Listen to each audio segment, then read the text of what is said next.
자, 얘들아 안녕? 반갑다.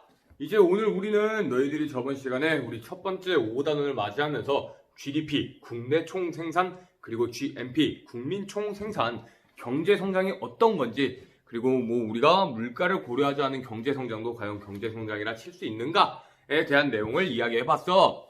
그래서 오늘 우리는 바로 물가와 실업, 이제 중단원 2로 들어가는데, 이 물가와 실업 중에서 첫 번째 물가에 대해서 먼저 알아보도록 할 거야. 물가!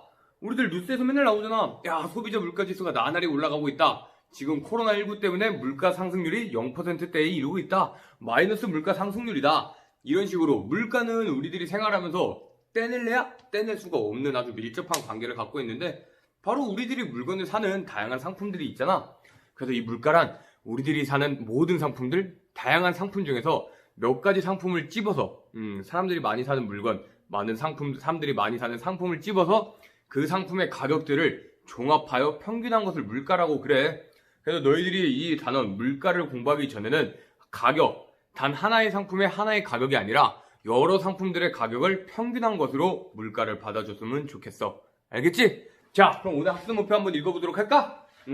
물가 상승이 경제 생활에 미치는 영향을 이해하고 물가 안정을 위한 방안을 제시할 수 있다. 물가가 오른다면은 유리해지는 사람이 있는가 하면 이제 불리해지는 사람이 존재할 거야. 그래서 이런 물가 상승이 어떤 영향을 미치는지 한번 본격적으로 알아보도록 하자. 알겠지?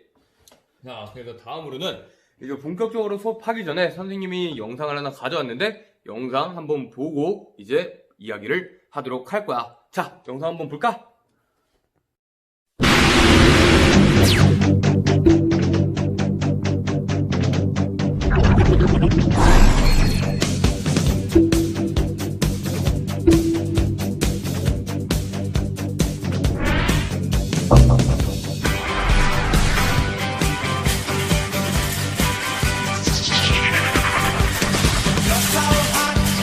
Teasing me, so you're blue, but I can't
be alone.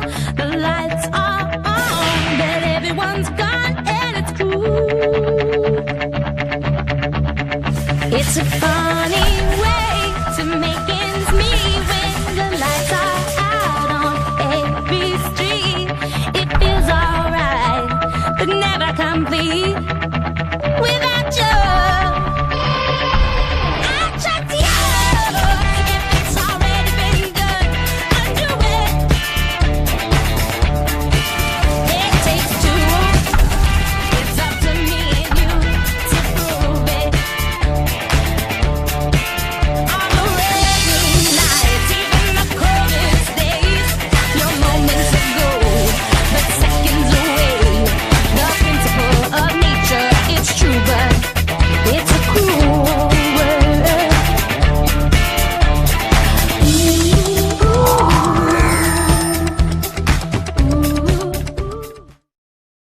자, 얘들아, 영상 잘 봤어? 막 고등어 얘기도 나오고, 사람들 간의 이 소비자 물가 지수. 그러니까 우리가 평소에 체감하는 이러한 물가들이 어떤 영향을 주는지 한번 알아보도록 할 건데, 그렇다면 우리 물가가 무엇인지 정확하게 알 필요가 있겠지? 그래서 물가란 여러 상품의 가격을 종합하여 평균한 것이야. 그리고 너희들 이거 프린트 빈칸 잘 채우고 있는 거지? 그래서 물가는 여러 상품의 가격을 종합하여 평균한 것인데, 자, 예를 한번 들어보면은, 우리가 이런 보드마크 하나 1,000원 이런 식으로 이야기를 하고 막 요 마스크 한 장에 1,500원 이런 식으로 이야기를 하는데, 사람들이 많이 사는 소비자들이 많이 사는 상품을 다 조사해서 몇 가지 상품을 추려서 그 상품의 가격들을 종합하여 평균하는 것을 소비자 물가 지수라는 식으로 이야기를 해. 그래서 물가를 보면은 막 A 상품도 있고 아니면 이거 말고 막 신라면, 아니, 그리고 뭐 삼각김밥? 막 GS 김밥, GS 편의점에서 파는 김밥. 그거랑 어떤 모나미 볼펜. 이러한 상품들의 가격이 막 1,000원이고 막 2,000원이고 막 500원이면 이 상품들의 가격을 다 종합해서 평균을 낸 것을 우리 물가 지수라고 부르는 거야. 그러니까 단일한 상품에 대한 단일 가격이 아니라 여러 상품들의 가격이 이렇게 종합되어 있는 것이라고 너희들이 생각을 했으면 좋겠어. 알겠지? 그래서 그리고 이제 또 보면은 물가 지수라는 얘기가 있는데, 자, 보자. 물가 지수는 기준 시점, 딱 어떤 이제 물가를 측정할 때 그 측정하기 위해선 기준이 존재할 거 아니야? 그래서 그 기준 시점의 물가를 100이라고 했을 때 비교 시점의 물가 수준을 나타낸 것이야. 그러면 이걸 우리는 물가 지수를 통해서, 야, 이거 기준 시점에 비해서 지금 비교하는 지금 이 시점의 물가가 50% 올랐네, 10% 올랐네, 그런 식으로 알 수 있다 이 말이지. 이것도 한번 칠판을 통해서 보면은, 자, 보자. 기준 시점의 물가래. 그러면 우리가 올해가 2020년이니까 뭐 2019년 물가 수준을 이제 한 100으로 잡은 거야. 얘가 이제 기준 시점이고, 자, 그럼 비교 시점 올해로 해볼까? 올해가 이제 2020년이야. 2020년이 이제 비교 시점인데, 이 비교했을 때, 그 2020년의 물가 수준이, 물가 지수가, 한 98이라고 하자. 98. 아닌가? 한 90? 90이라고 하자. 그러면은 이 말은 무엇이냐? 물가가 오히려 2019년에 비해서 2020년에 물가가 하락했다는 것을 나타내는 거야. 대략 한 10% 정도 물가가 하락했다. 그리고 반대로 만약 물가지수를 딱 계산해봤는데 110이 나왔네?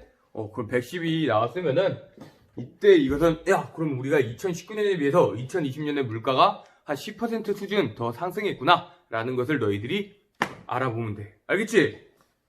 그래, 너희들은 할 수 있어. 어렵겠지만 그래도 한번 이해해 보려고. 기준 시점 100이야. 근데 기준 시점보다 높으면 물가가 어떻게 된 거겠어? 올라간 거고. 기준 시점보다 낮아. 그럼 물가가 하락한 거겠지. 그렇게 너희들이 받아들이면 될 거야. 알겠지? 좋아, 훌륭하다. 자, 그래서 이제 물가지수. 기준 시점의 물가를 100으로 했을 때 비교 시점의 물가 수준을 나타낸 것.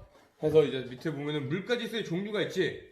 소비자 물가지수, 생산자 물가지수, GDP 디플레이터라는 식으로 나와 있는데, 이건 너희들이 한번 그냥 참고해봤으면 좋겠어. 이런 것들이 있구나 라는 식으로. 알겠지? 아직 너희들이 많은 걸 알기는 좀 이르니까 자, 그럼 이제 다음으로 한번 넘어가 보자. 그래서 이제 다음으로 넘어가 볼 건데, 그 넘어가기 전에 물가 지수가 낮아진다고 해서 너희들 과연 실제 물가도 낮아질까라는 이야기가 있어. 한번 생각해보자. 자, 얘들아, 물가 지수가 낮아졌어. 야, 전분기보다 이제 물가 지수가 한 80%, 막 20% 까였어. 하락했어. 그럼 그렇다고 해서 우리들이 즉각적으로 먹고 살만하나? 너희들 막 뉴스 봤을 때, 자, 지금 우리나라 물가가 뭐 하락하고 있습니다. 물가 지수가 전년도에 비해서 많이 하락했습니다. 물가가 안정되고 있는 추세입니다. 라고 했을 때, 너희들 딱 봤을 때 물가가 내려갔다는 느낌 들은 적 있어? 없지? 없나? 있으면 뭐 할 말 없는데, 선생님은 별로 그렇게 많이 느끼지 못했단 말이야. 그럴 때 보면은, 아까 우리가 영상에서도 본 것처럼, 이 물가를 조사할 때, 사람들이 많이 사는 상품이 아니라, 사람들이 많이 소비하는 상품이 아니라, 그냥 진짜 뜬금없는 상품을 딱 조사해 놓고서는, 야, 물가가 많이 내려갔다. 라고 발표를 해버릴 수도 있는. 그러니까 너희들이 항상 이렇게 물가지수에 대한 뉴스 소식을 접할 때는, 과연 그렇다면 이 물가지수를 조사할 때 포함된 상품, 품목들이 우리들이 평소에 많이 소비하는, 우리들이 마트에 가면 흔히 볼 수 있는 그러한 상품들인가? 라는 것을 염두에 뒀으면 좋겠어. 알겠지? 자, 그럼 이제 진짜로 넘어가 보자. 그래서 이제 물가 상승의 요인에 대해서 이야기해 볼 건데, 우리 경제 생활하면서 가장 중요한 거 물가잖아. 그래서 야, 물가가 상승했다. 왜 물가가 상승하는지 한번 이제 본격적으로 알아보도록 할게. 자, 얘들아, 그럼 우리가 이제 본격적으로 물가 상승의 요인에 대해서 알아보기 전에 너희들이 이 사실을 알고 넘어가면 좀 더 이해하기 쉽지 않을까 해서 한번 설명을 해주려고 그래. 자, 우리가 사전에서 공부했던 경제는 하나의 개인들, 어떤 시장에서 개인들이 주로 하는 의사결정을 다룬 내용인데, 지금 우리가 배우는 5단원 국민경제는 딱 듣는 것처럼 뭔가 개인이 아니라 하나의 사회, 국가 전체, 거대한 경제에 대해서 이야기를 하고 있는 거야. 그래서 우리가 4단원, 여기서도 물론 수요가 나올 텐데, 그래서 우리는 4단원과 다르게, 야, 이거는 한 사회 전체의 모든 이들의, 모든 국가 전체의 총 수요를 나타낸다 해가지고 총수요라는 표현을 써. 그래서 우리가 4단원에서 공부했던 것처럼, 자, 수요가 상승하면은 가격이 어떻게 됐어? 수요가 상승하면 시장 가격이 상승하는 것, 그리고 수요가 하락하면 시장 가격이 하락하는 것, 해제한 내용을 배웠잖아. 그래서 우리는 이 5단원에서도, 자, 그렇다면 이제 개인의 수요가 아닌 우리 국가 전체, 사회 전체의 총 수요가 증가하거나 하락했을 때는 이제 물가가 왔다 갔다, 물가가 상승하거나 하락한다 라고 너희들이 받아들이면 될 거야. 물론 가격이나 물가나 우리가 일반적으로는 다 그렇게 받아들이지만, 우리는 그래도 어떤 사회라는 학문을 공부하고 있는 거니까, 사회라는 교과를 공부하고 있는 거니까 여기서 나오는 표현을 한번 써보도록 하자 이 말이지. 자, 그래서 한 사회의 수요, 총 수요를 구성하는 요인들에 대해서 먼저 알아볼 건데, 자, 총 수요는 일단 우리 처음으로 가게에서 뭐해? 일반 가게에서 소비를 주로 담당하지. 그래서 일단 소비가 있어. 소비. 물건을 사고 막 이러는 거. 그래서 이거 consume이라는 말을 써서 C라고 표현을 할게. 자, 그리고 또, 자, 기업이 어떤 사업을 새로 할 때 우리 투자한다 라는 표현을 하잖아. 그래서 투자라는 얘기도 있고, 그래서 investment, 맞지? 투자, I라고 표현하고.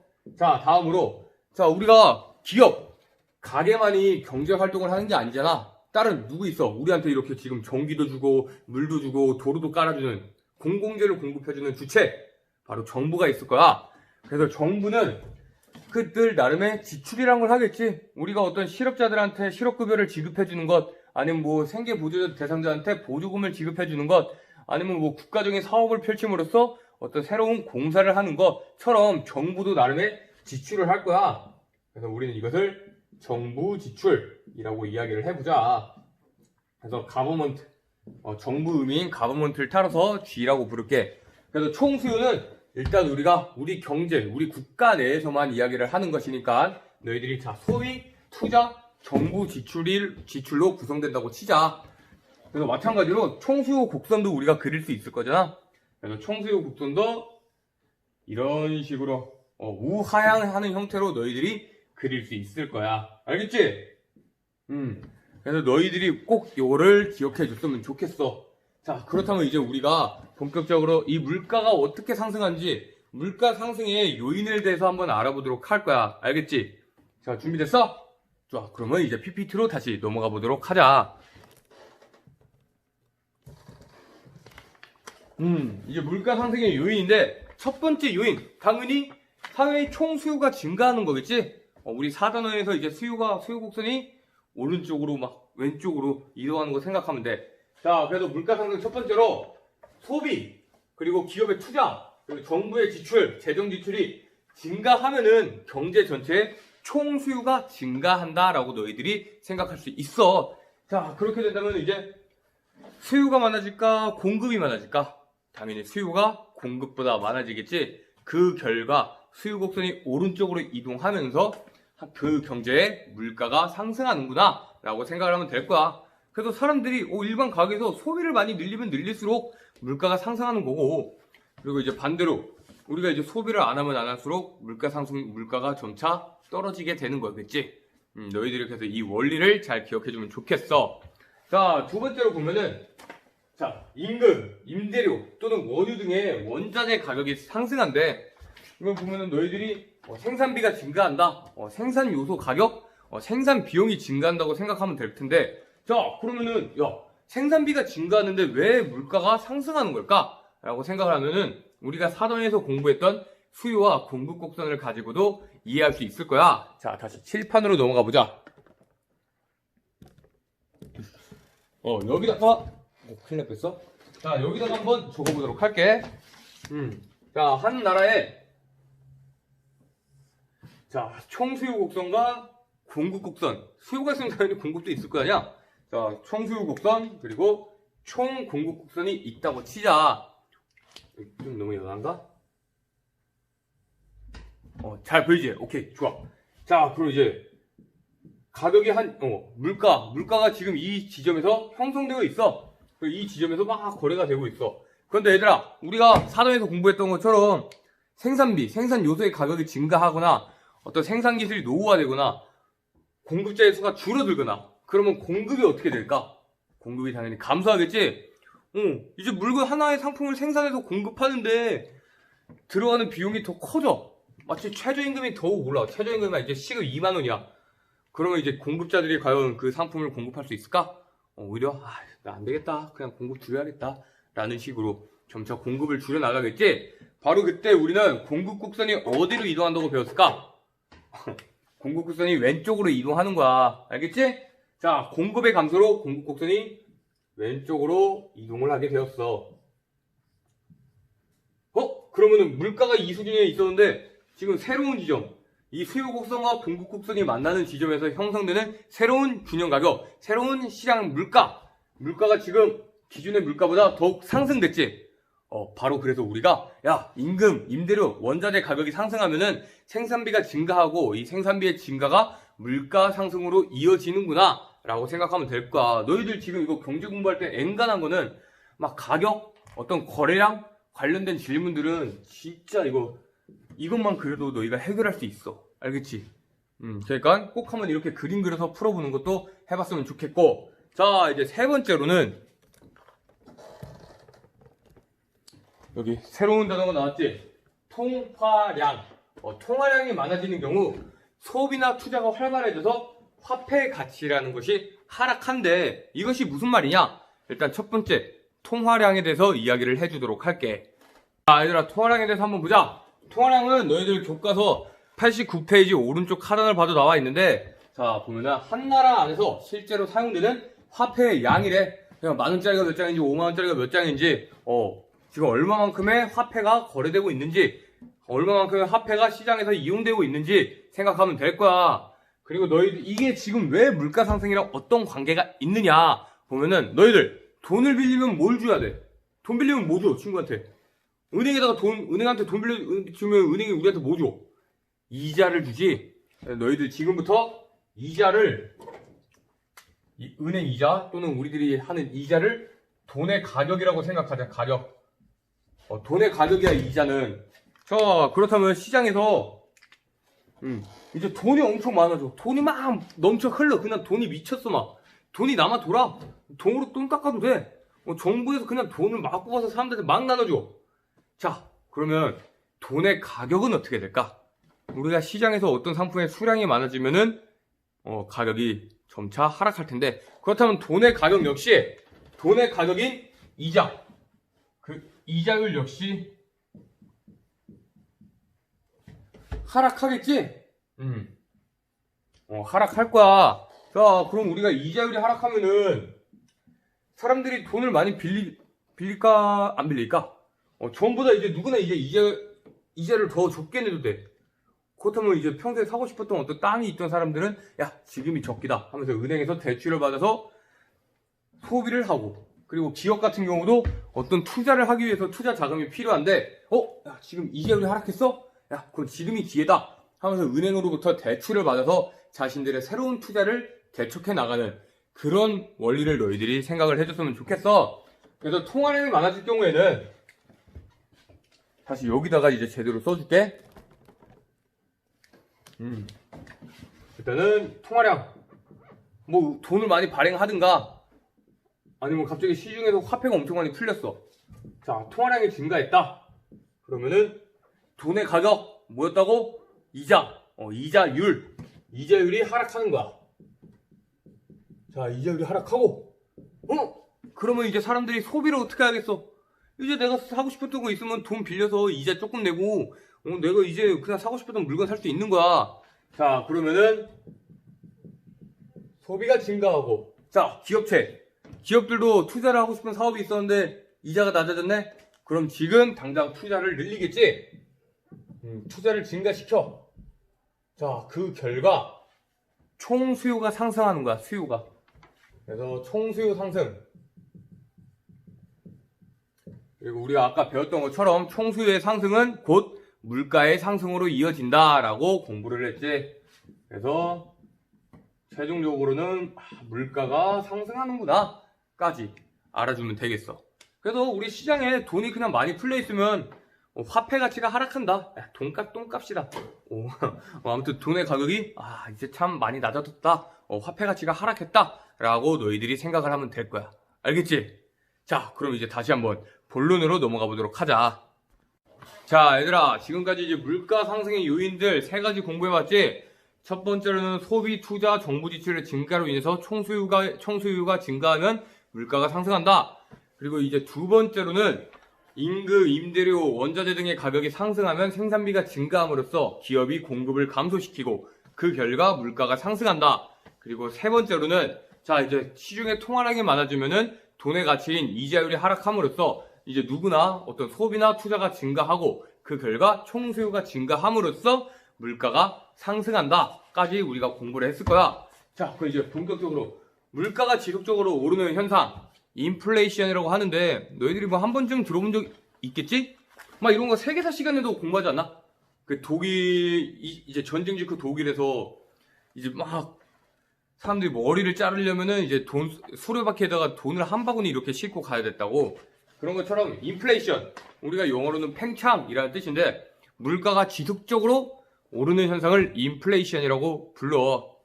자, 그렇다면 이제 인플레이션, 물가가 계속 상승하면은 우리 사회에 어떤 영향이 발생할까? 첫 번째로 아까 공부한 것처럼 화폐 가치가 하락해. 이것이 무슨 말이냐? 우리가 이제 기준에 이 1,500원짜리 마스크가 갑자기 3,000원이 됐어. 근데 내 주머니에는 1,500원밖에 없네?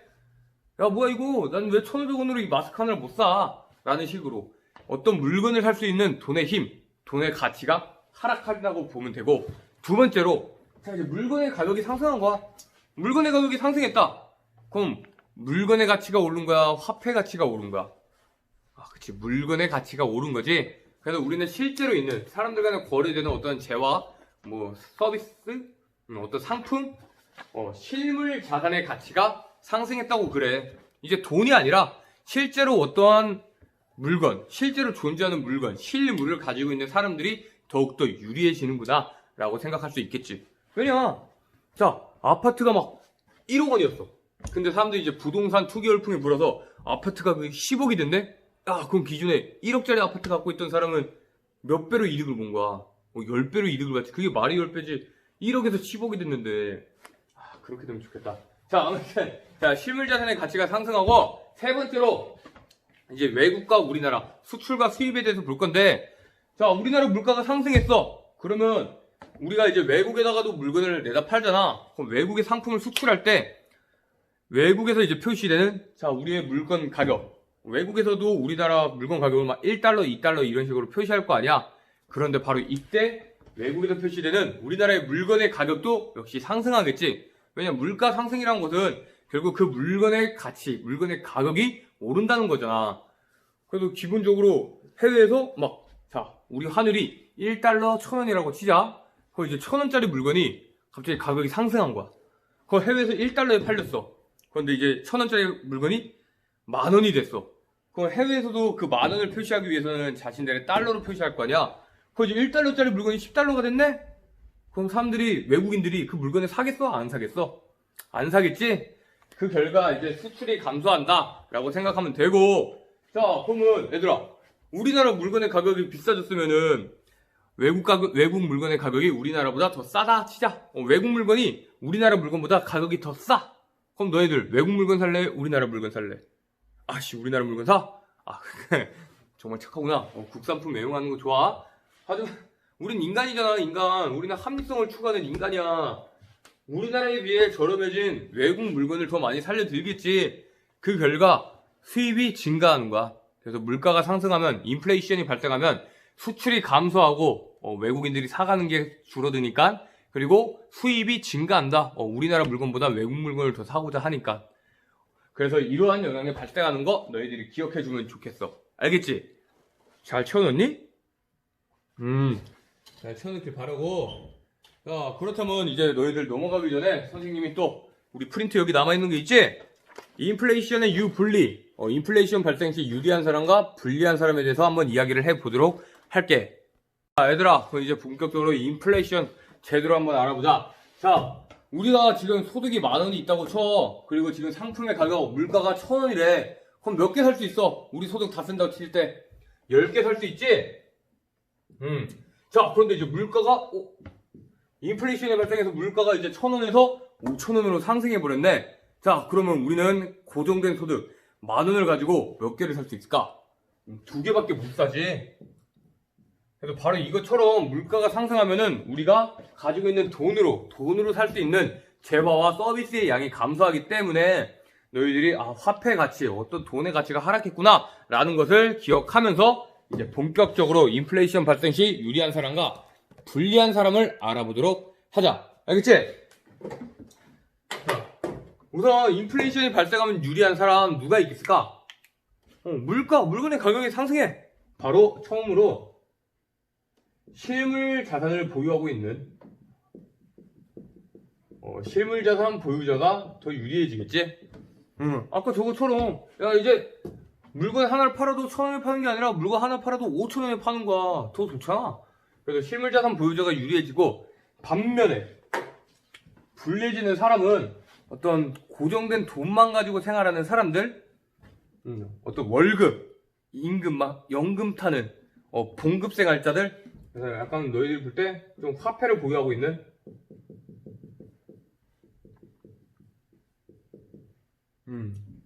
화폐 보유자.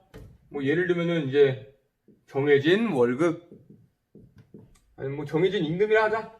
뭐 연봉으로 받을 수 있으니까 정해진 임금이나, 아니면 이제 은행에 예금한 사람들. 은행에 예금한 사람들이 굉장히 불리해지겠지. 인플레이션이 발생했을 땐 돈을 가지고 있으면 무조건 손해야. 빨리 아무거나 물건을 빨리 사야지. 더 비싸지긴다는데. 그런 거 너희들이 기억해두고. 자, 두 번째로 또 누가 유리해지느냐. 이제 돈을 빌려준 사람과 돈을 빌린 사람의 관계를 볼 건데, 자, 돈을 빌려줬어. 돈을 빌렸어. 어떤 사람이 더 유리해질까? 그래서 일단 너희들이 이것도 알아주면 좋겠는데, 여기다가 적을까? 자, 다시.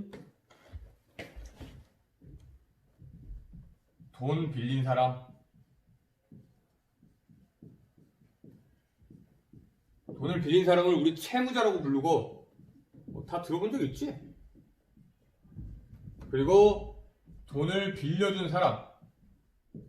돈을 빌려준 사람을 채권자라고 불러. 채권자.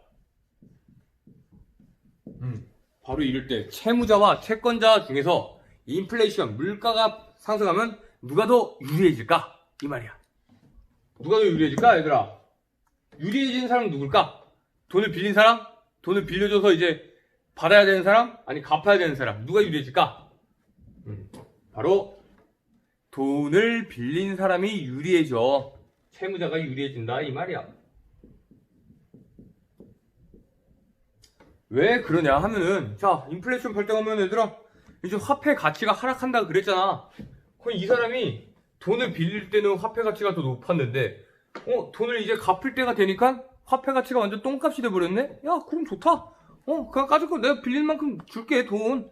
라고 하면서, 화폐 가치가 하락했으므로 이제 돈을 빌려준 사람은 과거의 화폐 가치보다는 더 떨어진 화폐 가치로서 돈을 돌려받기 때문에 이 사람이 불리해진다. 라고 생각을 하면 될 거야. 그래서 채권자가 불리해지는구나. 라고 생각을 하길 바래. 알겠지? 왜냐? 채무자, 채권자 관계.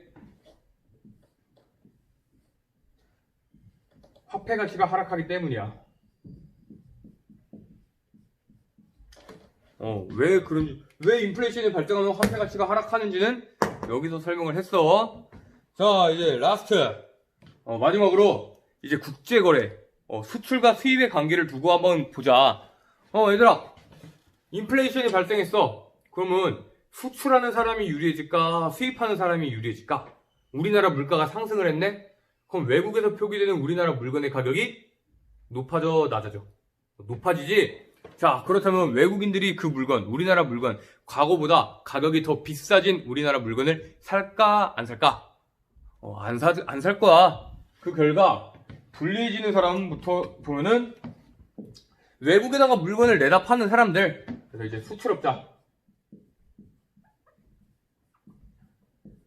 수출업자가 불리해지고, 자, 그리고 유리해지는 사람은 외국으로부터 물건을 사들이는 사람들, 바로 수입업자.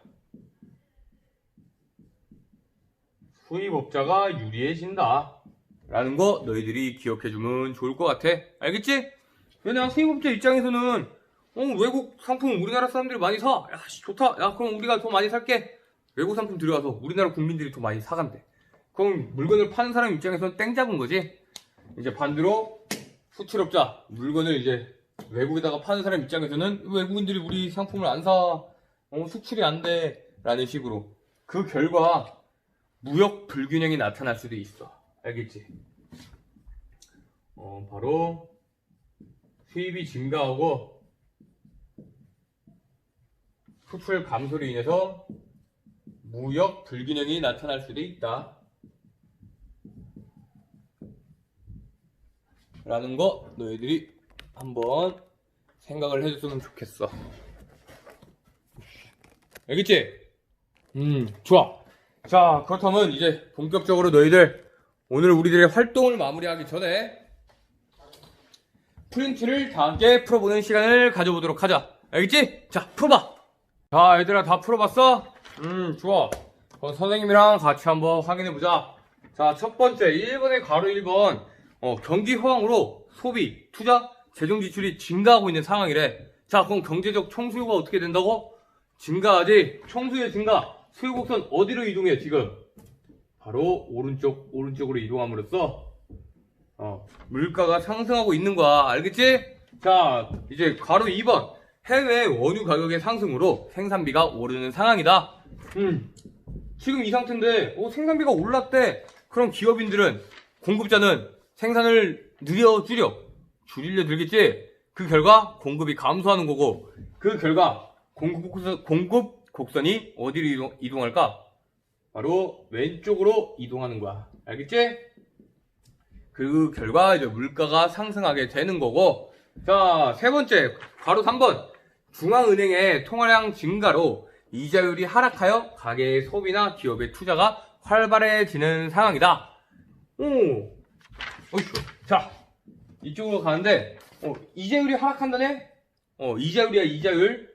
자, 이자율이 하락해. 그럼 우리들 소비랑 투자 어떻게 돼? 증가하겠지? 소비랑 투자가 증가하면 총수요가 어떻게 된다고? 증가해. 그 결과 수요 곡선이 오른쪽으로 이동함으로써 물가가 다시 상승한다까지 너희들이 알아주면 좋겠어. 알겠지? 자, 이제 다음 장으로 넘겨보자. 자, 한번 볼까, 얘들아? 자, 이제 A가 있고 B가 있대. A는, 야, 1억 원이나 있어. 1억 원. 부럽다. 1억 원. B는, 야, 실물을 가지고 있는데, 실물 한 달이당 가격이 1000만 원이래. 자, 그럼 첫 번째. 바로 1번을 봤을 때, A가 가지고 있는 돈 1억, 그리고 B가 가지고 있는 실물의 가격이 1000만 원일 때, 몇 개까지 살 수 있을까? 최대. 10개까지 B의 실물을 구입할 수 있지? 자, 그럼 두 번째. 그런데 어느 날, 이 실물에 대한 수요가 증가하는 거야. 그래서 이제 실물 가격이 2천만 원이 돼버렸네? 오씨, 2배로 뛰었어. 그럼 A는 B로부터 몇 개를 구입할 수 있을까? 그래, 바로 5개밖에 매입을 못해. 그럼 세 번째로, 물가 상승으로 A가 살 수 있는 실물의 양은 늘었을까, 줄었을까, 그대로일까? 그치, 줄었지? 그래서 감소했다 라고 생각하면 돼. 알겠지? 자, 그럼 이제 마지막 문제로 한번 넘어가 보도록 하자. 자, 얘들아, 이제 한번 볼까? 이제 마지막 문제 3번이야. A와 B가 있대. A를 선생님 친구 현철이라고 하자. 정현철. 이름 빨고. 어쩔 수 없다, 현철아, 미안하다. 자, 그리고 이제 B가 있어.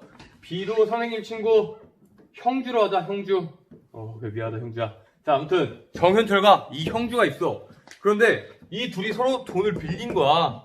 그래서 이제 보면은, 자, 현철이가 형주한테 1000만 원을 빌렸네? 그래서 이 현철이는 이 1000만 원을 가지고 생필품을 100개를 샀대. 이때 생필품의 가격은 10만 원이었어. 자, 대충 이제 감이 오지? 어떻게 할지. 그리고 이후 현철이가 다시 형주에게, 야, 나 이제 1000만 원 갚을게 하고 1000만 원을 다시 갚았네. 그 이후에는 이제 형주가 그 1000만 원, 현철이에게 돌려받은 1000만 원을 가지고 생필품을 구입하려고 해. 근데 지금 생필품의 가격이 그대로가 아니지? 생필품 가격이 이제 한 개에 20만 원이 돼버렸어. 야, 20만 원. 자, 그럼 형주는 이 생필품을 몇 개를 살 수 있을까? 바로 50개밖에 못 사게 되는 거야. 그래서 1000만 원이 현철이는 100개였는데 지금 돈을 빌려줬던 형주는 야, 50개밖에 못 사게 됐어. 이렇게 됐지? 그 결과 형철이랑 형주, 그러니까 A랑 B 중에 누가 더 이득을 받니? 바로 현철이가 더 많은 상품을 구입함으로써 이득을 보게 된 거야. 알겠지? 그래서 이득을 본 사람은 A 라고 적으면 되고, 손해본 사람, 불리해지는 사람은 바로 돈을 빌려준 채권자인 형주가 손해를 봤다 라고 생각하면 돼. 알겠니? 좋아. 그래서 너희들 이거 돈 빌려줄 때만 이자율도 다 계산해가지고 나중에 물가 상승률까지 계산하는데, 그것까지 하면 너희들 머리가 터질지도 몰라? 자, 아무튼 오늘 하루 고생했고, 너희들 지금 우리 프린트 보면은 여기 물가 안정을 위한 노력이라고 있어. 이 부분은 선생님이 굳이 하진 않았어. 왜? 굳이 하길 바래? 왜냐면 빨리 끝내고 그냥 너희들 이거는 교과서만 봐도 할 수 있는 거야. 교과서 90쪽 보면은, 자, 정부는 어떤 노력을 해야겠어? 당연히 정부 지출을 감소시킬 필요가 있겠지? 중앙은행, 시중에 통화량을 조절하는 걸 중앙은행에서 통화량을 조절하는데, 중앙은행은 통화량을 감소시킬 필요가 있을 거야. 그리고 뭐 기업 같은 경우, 좀 더 효율적인 생산활동을 위해서 노력해야 되고, 소비자는 좀 더 합리적인 소비 생활을 위해서 노력해야겠지? 자, 아무튼 오늘 수업은 여기까지 하고, 우리 다음 시간에는 물가와 실업 중 그중 두 번째, 실업이란 무엇일까? 실업이 왜 발생하는지 그런 것에 대해서 한번 이야기해 보도록 할 거야. 아무튼 오늘 하루도 고생 많았다.